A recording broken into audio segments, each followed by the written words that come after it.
big news in college basketball and the sports world with some news that happened literally 30 to 45 minutes ago. Testimony in Tuscaloosa involving the shooting that killed a 23-year-old mother and involved Darius Miles, an Alabama basketball player. It involves others as well, including the potential top pick in the NBA draft and Brandon Miller, and the best college basketball player potential of him, the freshman from the Crimson Tide, who, as of right now, they're not the number one team in the country. They're projected to be the number one seed this past weekend. Chad, big news there with Brandon Miller, who, according to officer testimony today at the preliminary hearing, brought the gun that killed the 23-year-old mother, and he brought it at Miles' request. Yeah, it's nuts. I mean, this is a bombshell of a story. This is not – look, someone lost their life in this whole thing, so that's the most important thing. Obviously, put that out there first. But from a sports perspective, not just a top program in Alabama that's got a chance to win the national championship. They could cut down the nets this March. They're that good. I think right now they're the best team in America. I think Brandon Miller's the best college basketball player in the country regardless of class. I don't know that he's going to be the number one overall pick. Maybe he's the number two overall pick. He's going to be a top 5 draft pick.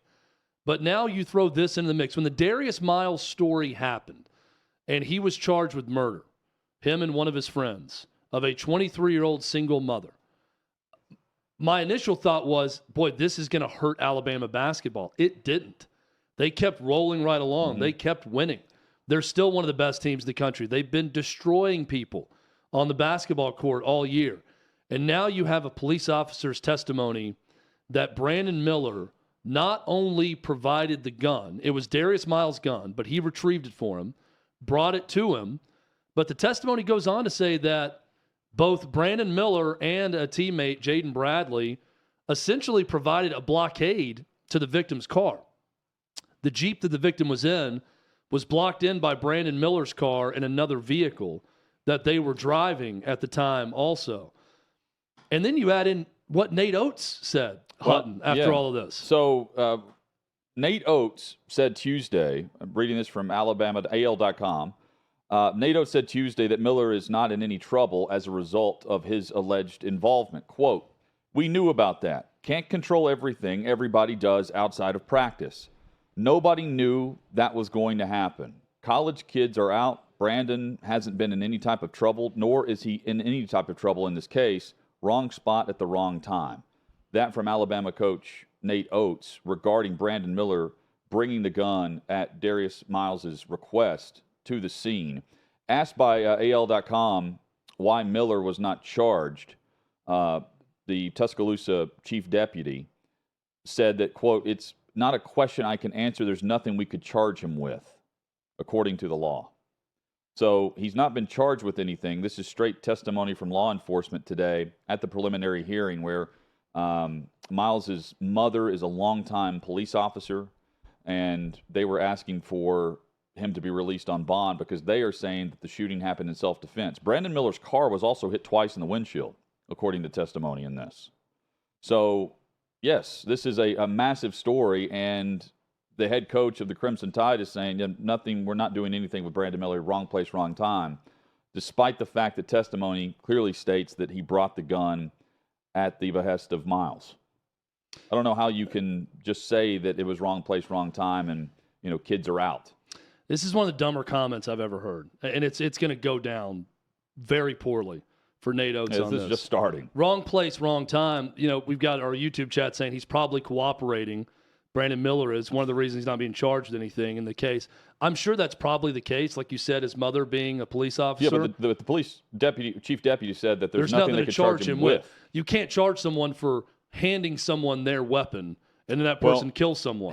I guess is what they're saying, because it's not his gun. He brought the weapon. But it's not his gun. It's Miles. Right. And according to testimony, it was someone else that told Miles and Davis, the two involved. Miles told Davis the heat is in the hat, meaning that the gun was there, and there's one in the head. And Culpepper, the detective who was testifying, he said that meant the round was in the chamber. and then Miles moved his girlfriend back to get her out of the line of fire. But it was Miller who brought the gun. And also his car was blocking in the Jeep that got shot where the woman got killed. Yeah. So, look, let's walk through this from a logical standpoint. And it's a huge sports story because of who Alabama is right now and who this player is, okay? But take that out of it. It's not a top team. It's any college basketball team. It's any college basketball player, not a top 5 overall pick and a lottery pick, and maybe the best player in the country. If one player is charged with murder with him and one of his friends, where a 23-year-old woman lost her life, and then you later come to find out that another player retrieved the player's weapon that killed the woman and also was driving a car that blocked the woman in, and then another player was also there in that time, should those players be allowed to attend that university or play basketball again? I believe the answer is unequivocally no. That you cannot have that.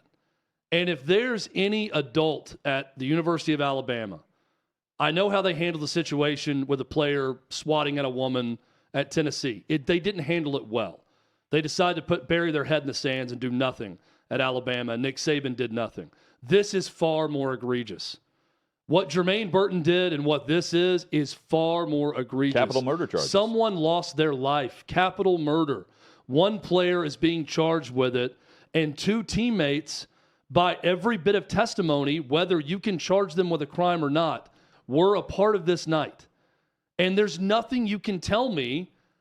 If someone comes to me and says, go retrieve my gun, I need my gun right now, and you hand them that gun in this moment and someone dies, I've done something wrong.